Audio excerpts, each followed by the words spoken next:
Cara, o Morgan, quando ele começou a conjecturar sobre tudo isso, estudando as suas drosófilas lá e tal, enfim, ele pensou o seguinte, cara,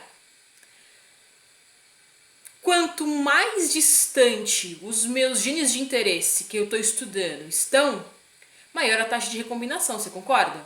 Porque com maior a distância, mais chances do crossing interferir e alterar as frequências ali, né? E quanto mais perto eles estão, mais difícil, menos provável que o crossing interfira naquilo que eu estou estudando, certo? E, mano, o que motivou o Morgan a pensar justamente nesse lance das distâncias e coisa arada tem a ver com o fato de que as características que ele estudava e que estavam ligadas nesse contexto do linkage, os gametas recombinantes, eles tinham proporções diferentes. Então, certa característica era tipo 12%, outra era 30%, outra era 40%.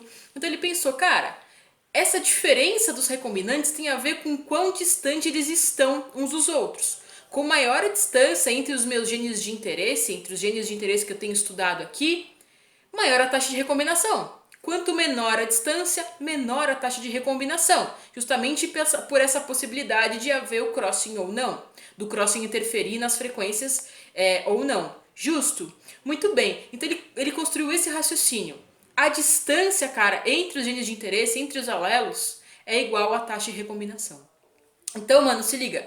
Se eu tenho, por exemplo, um cromossomo que está ali distante 12 unidades de recombinação, pode ser, ou morganídeos, depois os caras cunharam esse termo, né? Morganídeo para ser essa unidade. Então, se eu tenho dois genes que eu estou estudando, eles estão distantes 12 unidades de recombinação, a taxa de recombinação desse maluco é 12%. Justo, cara? Então, se a taxa é 40% de recombinação, qual que é a distância entre os meus genes que eu estou estudando, genes de interesse? 40 unidades de recombinação ou 40 morganídeos. Deu de entender, mano? Para ainda ficar mais nítido, eu quero resolver um exercício contigo, certo? Bora lá pra gente debulhar, dechavar, apavorar no exercício de linkage, mano. É nóis! Mano, tem uma parada bem importante que eu já tava esquecendo de falar, velho. Que é a posição do gene no cromossomo. Pra entender isso, cara, é a mesma jogada, o mesmo espírito da coisa lá da química orgânica da posição cis-trans.